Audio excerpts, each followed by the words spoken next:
Hello and welcome to Friday's edition of Yesterday in Baseball. My name is Luke and it's October 31st. Happy Halloween. Today we've got a short and sweet show for you guys. We're going to lead us off with some news and notes here. Starting off, George Springer is expected to return to the Blue Jays lineup for Game 6. Blue Jays manager John Schneider believes that everything should be in order and ready to go for him to return. Dodgers manager Dave Roberts says everything is on the table for Shohei Ohtani if they make it to a Game 7, including closer, opener, playing the outfield, everything. And lastly, the Blue Jays are the fourth team ever to put up 100 runs in a postseason, and every team that's put up 100 runs previously has won the World Series, so maybe that's good karma for them going into Game number 6 tonight. So no baseball yesterday, didn't quite know what to do with myself, but we're going to talk about some of the storylines recently.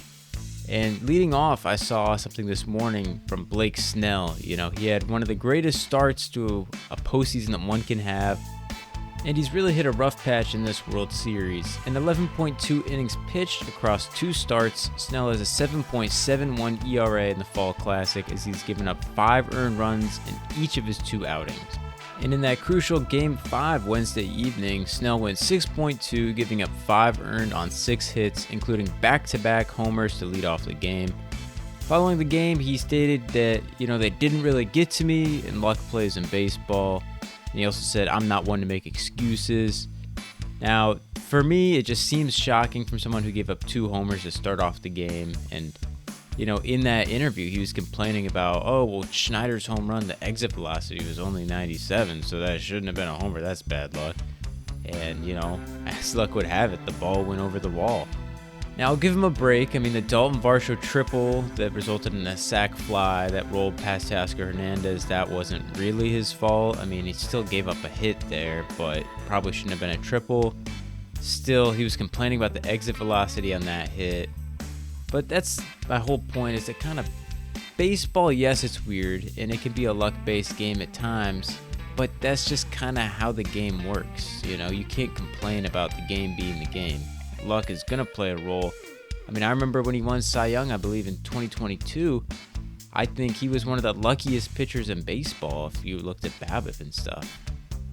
And with that, I mean, yes, baseball...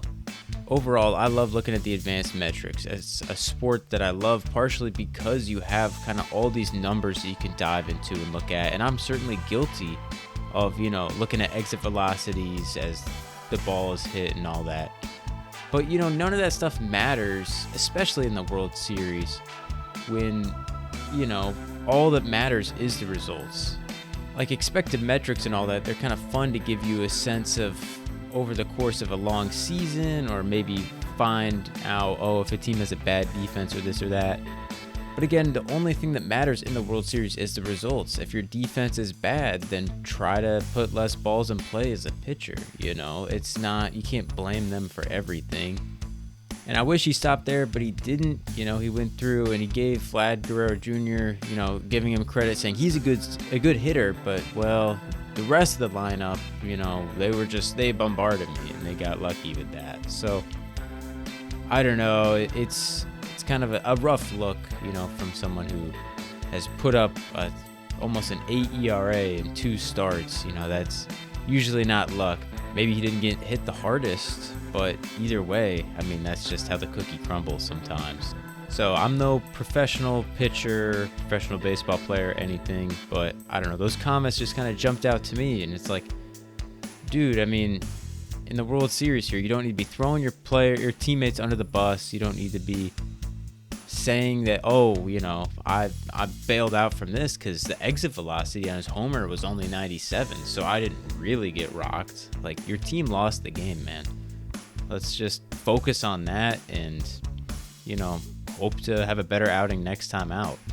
Maybe be ready to make an appearance in Game 7 if you need to. But, I don't know. That's just something that kind of caught my eye. Next up, let's take a quick look at Yoshinobu Yamamoto and how he's had so much success before this big Game 6 tonight. The first thing that's led to his success has been his command of his pitches, his secondary stuff, his splitter, his curveball. All that's just been very much effective because of his location. He's able to spot that, throw it for strikes when he needs to. And that's just a superpower in baseball, when you can have more than that fastball that can kind of get you over. So that's been big for him. And this is something every pitcher does, but he's done a great job of mixing up his pitch mix depending on how many times through the order he's gone through. Again, what's made him so effective, though, is that he's just got command of all of his pitches right now. It's not just one or two. I mean, they've all been great. In Game 2 against the Blue Jays, he started off throwing the splitter over 50% of the time. First time through the order, didn't even throw the slider once. And second time through the order, his most prominent pitch was his four-seam. Brought in that slider a little bit. Everything else stayed similar. He chopped down the splitter a lot. Third time through the order, he threw the splitter, the third least of all of his pitches, took out the sinker completely. So every time through the order, except for once, he had at least one pitch that he didn't throw at all. And to me, that just shows that he has great confidence in all of his pitches right now. Like I said, he's able to throw them all for strikes. He's able to get good movement on all of them. And just overall, he's got no problem throwing any pitch in any count. And that's just absolutely massive for trying to go deep into games, facing hitters 3-4 times, all of that. So if that keeps up, look for him to be just as dangerous tonight. Now, as we take a look towards tonight, we have Game 6 of the World Series at 8 o'clock Eastern Time, 5 o'clock Pacific on Fox from Toronto. Dodgers will be visiting the Blue Jays with Yoshinobu Yamamoto on the bump and Kevin Gausman on the bump for the Blue Jays.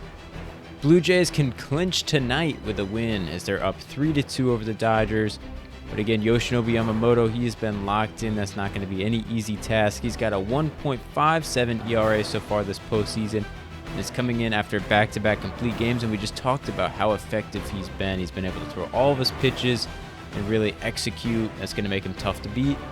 And Gausman, the 34-year-old, he's had an excellent 2.55 ERA so far this postseason. Exceeded expectations. He's made 5 appearances, 4 of them starts.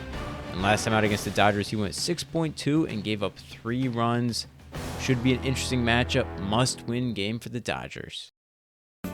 That's pretty much all from today's show. Thank you guys so much for listening. Should be an interesting Game 6. I think the Dodgers are really going to be... It's going to have to take something big for them to want to take Yamamoto out early. They're just going to try to limit that bullpen as much as possible. And it'll be interesting from Gausman. Part of me wonders how long he can keep up that 2.55 ERA. So we'll see. Should be a good game. I'm excited. I'm kind of pulling for the Blue Jays here, but don't really care because overall... Mostly I'd like to see a Game 7. So, thank you guys for listening. Please subscribe if you've enjoyed this.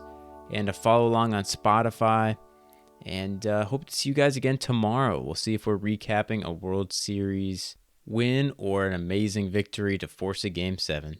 Thank you guys again and have a great rest of your day.